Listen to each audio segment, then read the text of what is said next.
Tout le monde le sait que la mort fait partie de la vie, mais on vit comme si la mort n'existait pas.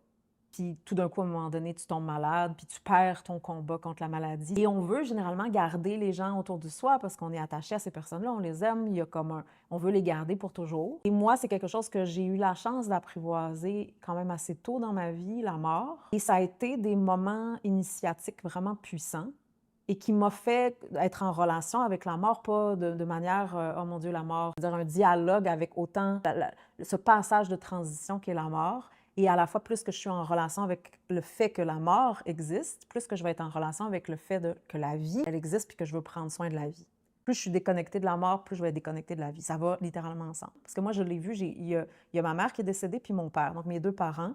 Et dans les deux cas, ça a été un shift dans ma vie qui m'a amené à pouvoir avancer sur mon chemin. Même si tu es prêt, c'est quelque chose à passer au travers parce que ça va shifter tout l'organisme. Si on prend par exemple une famille, c'est comme un égrégore. La mère elle a une fonction, le père a une fonction, ma relation face au féminin, au masculin. C'est comme tout un... Quand, disons, mon père est décédé, le premier, bien, c'est le principe masculin dans ma vie. Même si j'étais en couple, par exemple, ou peu importe, ça reste que c'est quand il a quitté, bien, mon chemin est apparu.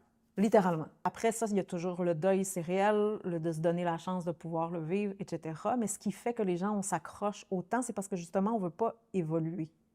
Parce que tout est éphémère dans la vie. Puis il y a certains passages sur Terre qui sont faits pour être plus courte durée, il y en a d'autres qui sont plus longue durée. Il y a pas... Parce qu'on a l'idée de il faut vivre 80 ans. Puis même à 80 ans, la personne, elle s'accroche, là, puis on ne veut pas la laisser partir. T'sais. Elle a fait sa vie, là. Elle n'a plus rien à donner. Là. C'est comme, mais non, on veut s'accrocher, parce qu'on n'a pas appris à mourir de notre vécu. Ça veut dire que apprendre à laisser aller. Tout le monde en a vécu des petites morts. Je dois laisser aller une relation, je laisse aller un emploi, je laisse aller... il y a comme... La vie est faite d'apprendre cet art-là. La mort, c'est le lâcher-prise ultime. C'est comme, on est, on inspire. C'est la première chose qu'on fait, c'est on inspire. Puis à la mort, c'est le dernier souffle. C'est littéralement, il y a un expire. Ça veut dire, ciao, bye, je pars. Et entre les deux, bien, j'ai toute une expérience de vie.